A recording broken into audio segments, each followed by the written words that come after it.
10,000 గంటల ఫార్ములా అని ఒకటుంది. నాకు బాగా ఆప్తమిత్రులైన సతీష్ అని ఒక సివిల్ సర్వెంట్ ఆయన రిజైన్ చేసి స్టూడెంట్స్ కోసం చాలా మంచి కంటెంట్ ఇస్తున్న one of the perfect personality. ఆయన ఒక వీడియోలో చెబితే దాన్ని నేను చూసి దీన్ని నేను చెప్పే ప్రయత్నం చేస్తాను కాబట్టి ముందుగా ఆయనకి థ్యాంక్స్ చెప్తాను. దీని మీద నాకు ఎప్పుడూ ఐడియా ఉన్నప్పటికీ 10,000 గంటల ఫార్ములా అంటే అర్థం ఏంటంటే, ఎవరైనా ఒక వ్యక్తి ఒక రంగంలో అత్యంత గొప్ప వ్యక్తిగా ఎదగాలి అంటే 10,000 గంటల పాటు శ్రమించాలి, వర్క్ చేయాలి అని తాత్పర్యం. తాజ్మహల్ నిర్మాణానికి రాళ్ళెత్తిన కూలీలు ఎవ్వరు అన్నట్టుగా పునాది చాలా ఇంపార్టెంట్.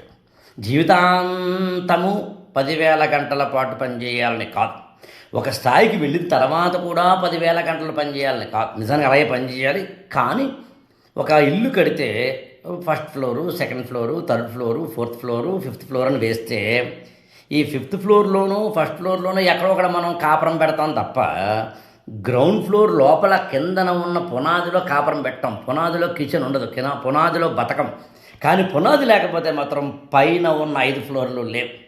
ఇప్పుడు చెప్పండి, ఈ 10,000 గంటల శ్రమ అనేది నీ జీవితానికి పునాది లాంటిది.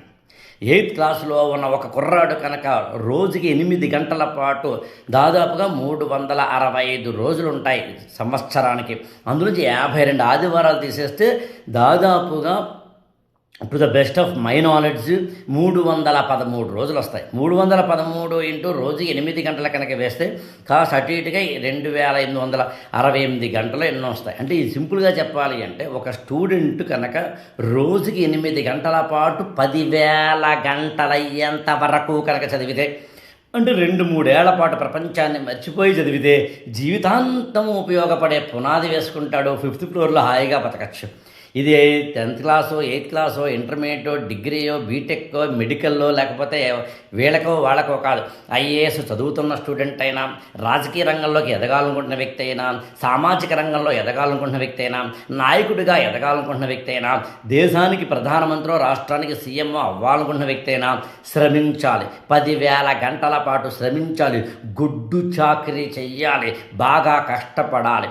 ఈ కష్టపడడం అనే దాన్ని ఎప్పుడైతే నువ్వు అర్థం చేసుకుంటావో, దాని కాస్త స్మార్ట్ వర్క్ని కూడా యాడ్ చేసుకుంటావు, అప్పుడు జీవితంలో ఎదగవచ్చు అని చెప్పేందుకు ఉపయోగపడే అత్యద్భుతమైన ఫార్ములా ఏదైనా ఉందంటే 10,000 గంటల పాటు శ్రమించడం. మన ఛానల్ని లైక్ చేయండి, షేర్ చేయండి, సబ్స్క్రైబ్ చేయండి.